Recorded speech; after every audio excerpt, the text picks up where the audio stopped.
আসসালামু আলাইকুম আমার আপুরা ভাইয়ারা, কেমন আছেন সবাই? আশা করি সবাই সুস্থ আছেন, ভালো আছেন। আমি আপনাদের ছোট বোন, আমি আপনাদের দোয়ায় ভালোবাসায় সুস্থ আছি, ভালো আছি আমার ফ্যামিলি সহ। তো এই যে রাত্র থেকে ভিডিওটা শুরু করলাম, রাত 7টা বাজে। তো কয়দিন ধরে কারেন্ট থাকে না, তার জন্য যে রাত্রে একটু রান্না করে কাজটা এগিয়ে রাখছি। এই যে গরুর মাংস রান্না করব, আমার মেয়ের পছন্দের গরুর মাংসটা রান্না করে নিব। এই যে আমি এক এক করে সব কিছু রেডি করে নিচ্ছি। এই যে মশলাগুলো কষিয়ে নিচ্ছি। এর ভিতরে একটা দুর্ঘটনা ঘটে গেল, আমার মেয়ের হাতের থেকে ফ্রাই প্যানের ঢাকনাটা পড়ে গেছে। যাই হোক, আল্লাহ যা করে ভালোর জন্যই করে। তা আমি উঠাইতে পারছি না, তো আমার ভাগিনা আমাকে সাহায্য করছে। তারপরে যে আমি রান্না বান্না করতেছি, আর একখান দিয়ে আমার ভাগিনা কাজগুলো এক এক করে উঠিয়ে নিচ্ছে।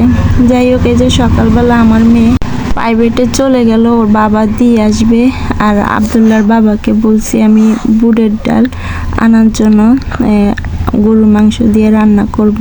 এই যে গরুর মাংসটা গতকালকে আমি কষিয়ে রাখছি, এই যে ডালটা বসিয়ে দিছি। এই যে হাঁসগুলো বের করে নিছি, ওদেরকে খাবার দেব। মাশাল্লাহ আমার হাঁস, সবাই মাশাল্লাহ বলবেন, আল্লাহ যেন ওদেরকে সুস্থ রাখে। তো আমি রাত্রে রুটিটা বানাই থুইছি যেন আমার কষ্ট না হয়, সকালবেলা কারেন্ট থাকে না। তো সবাইকে জানাই জুম্মা মোবারক। এই যে শুক্রবারের দিন কারেন্ট যায় না বেশি, তো আমি তো জানি না, আমি সব কাজ এগিয়ে রাখছি যেন সকালবেলা দৌড়াদৌড়ি না হয়। ফ্রিজ থেকে বের করে দুধটা বের করে চার জন্য রেডি করে নিচ্ছি। এই যে বাবা আর মেয়ে নাস্তা খাচ্ছে, ওনাদেরকে নাস্তা দিচ্ছি। এই যে আমার গরুর মাংসটা কষানো হয়ে গেছে, ডালটাও সিদ্ধ হয়ে গেছে। এখন এই যে মিক্সার করে নিব। তারপরে যে পানি দিয়ে দিছি, গরম পানি।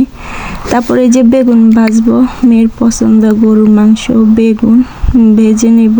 গরুর মাংসটা আমার হয়ে গেছে, বুটের ডাল দিয়ে গরুর মাংস রান্না করছি, মেয়ের পছন্দের জিনিস।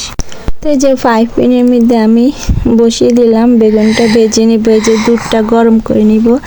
আর বেগুন ভাজার জন্য আমি পেঁয়াজ, মরিচ, কাঁচামরিচ, ধনিয়া পাতা সব কিছু রেডি করে নিয়েছি। আবদুল্লাহ খেলতেছে, আমার আদোয়া থাল বসানো আস্তে আস্তে বের হচ্ছে। যে যাই হোক, আবদুল্লাহর বাবা নামাজ পড়তে যাবে, আমি ওনার জুতা পরিষ্কার করে দিচ্ছি। আবদুল্লাহ জুতা পরিষ্কার করবে, সাহায্য করছে আমাকে। এই যে ওর বাবা চলে যাচ্ছে, তা আবদুল্লাহ যাওয়ার জন্য ব্যস্ত হয়ে রয়েছে, ওর বাবার সাথে ও যাবে, ও কান্নাকাটি করতেছে। এই যে অবশেষে আমার মেয়ে খেতে বসে গেল। তো সবাই ভালো থাকবেন, আল্লাহ হাফেজ।